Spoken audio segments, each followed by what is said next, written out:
I want you to envision has such amazing designs, and I have actually worn several Rocky. That's what happened with Rabiya Mateo. If anything, she was actually very unique and fresh. And happy Friday. I hope you are all having a beautiful day so far and enjoyed the National Costume Show. First things first, if you're not a fan of Miss Philippines or you don't like it when I talk about Miss Philippines, this is your cue to move on from the video.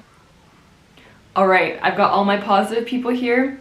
Let's talk about Rabiya Mateo, Miss Philippines in the National Costume Show. If you saw my live reaction video to the National Costume Show, I thought Rabiya, Miss Philippines, looked like a superhero Victoria's Secret model. When she came out, I just saw like the feathers and stuff and I didn't even know it was her at first, and then I was like, oh my gosh. I thought she gave such a fun performance, and what I loved about her performance was that she seemed like she was having so much fun. And at the end of the day, that is the most important thing. Yes, this is a competition, one woman's gonna win, but if you walk away and you had fun and you made friends, you have won.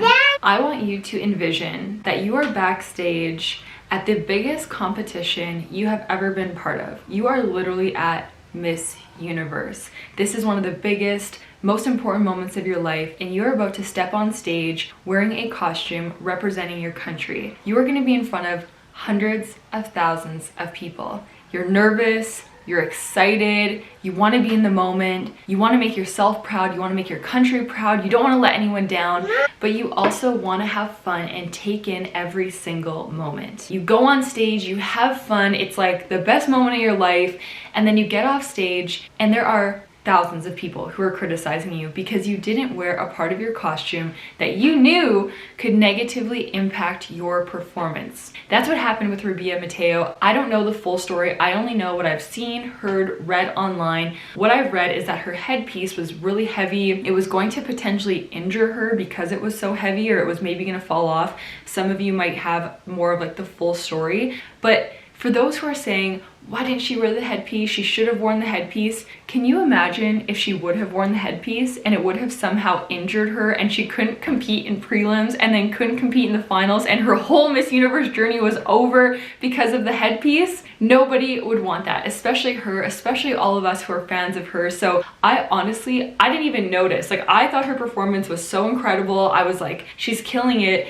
It's amazing. If anything, she was actually very unique and fresh and youthful with just her hair.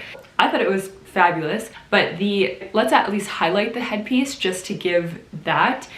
Halasan, is that a designer or is that like an actual company? I'm not 100% sure, but what I do know is that the late designer Rocky Gathercole designed the actual costume. And for everyone who hates on me for talking about the Philippines all the time, you don't understand how many connections I have with the Philippines. I have actually worn several Rocky Gathercole pieces. I wore actually in Los Angeles. I did a photo shoot wearing all Rocky in New York.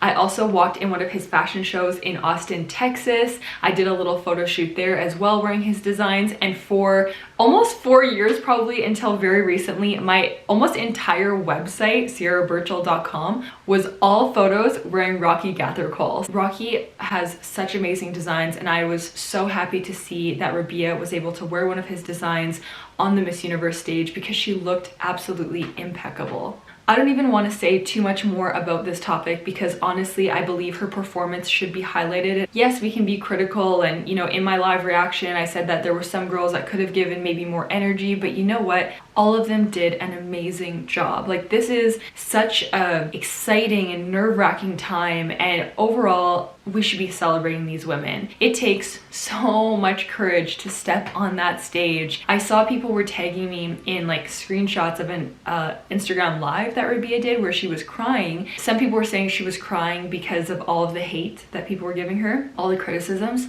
Then other people were saying that she was actually crying from the support and she was so grateful for the support. So I'm not really sure which it was, but I want to say, Rabiya, you did an amazing job. I think you made the Philippines so proud. You looked incredible. You looked like a Victoria's Secret model. You looked like a Miss Universe. So good for you, and I hope you are proud of yourself.